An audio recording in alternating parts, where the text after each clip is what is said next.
Hello అండి, welcome back to our channel. నేను మీ ఉషా. ఇప్పుడు మనం చూస్తున్నాము నాసిక్లో ఉన్నటువంటి సర్వధర్మ మందిరం అండి. ఇక్కడ చూసారా, మనకు అనేక చిత్రాలు ఇక్కడ మనకు దర్శనమిస్తాయండి. చూస్తున్నారా, ఒకవైపు మనకు రావణుడికి సీతమ్మ తల్లి భిక్ష వేసే సన్నివేశం అండి. అలాగే హనుమంతుడు అశోకవనంలో సీతతో మాట్లాడే సన్నివేశము. అలాగే ఇక్కడ మనకు శూర్పణఖకు లక్ష్మణుడు ముక్కు కోసే సన్నివేశం కూడా కనిపిస్తుందండి. ఆ పైన ఆర్చ్ వైపు చూస్తే అక్కడ శబరిమాత రాముడికి ఎంగిలిపళ్ళను తినిపించే సన్నివేశం కనిపిస్తుందండి.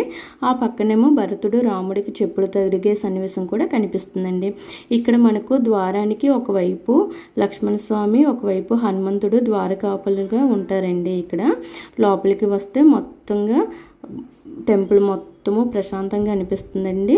ఈ మొత్తము పాలరాతితో విగ్రహాలని కట్టి ఉంటారండి. చూస్తున్నారా, ఒకవైపు బుద్ధస్వామి, ఒకవైపు మహావీర్ స్వామి, అలాగే పక్కనేమో మనకు పూరి జగన్నాథ్ స్వామి, ఆ పక్కనే పరమేశ్వరుడు దత్తాత్రేయ స్వామి దర్శనం ఇస్తారండి. టెంపుల్ మొత్తం చాలా విశాలంగా అనిపిస్తుందండి. మనకు ఇక్కడ అనేక గ్రంథాలు మనకు అవైలబిలిటీలో ఉంటాయండి లోపల. చూస్తున్నారా, అలాగే ఈ పక్కన మనకు సీతారామ లక్ష్మణ స్వామి దర్శనం కలుగుతుంది. ఆ పక్కనే వినాయక స్వామి, దుర్గామాత దర్శనం కూడా కలుగుతుందండి.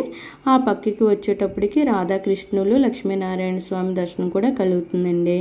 అన్ని దేవతలు ఇక్కడ ఒకే దగ్గర మనకి దర్శన భాగ్యాన్ని కలిగిస్తారండి.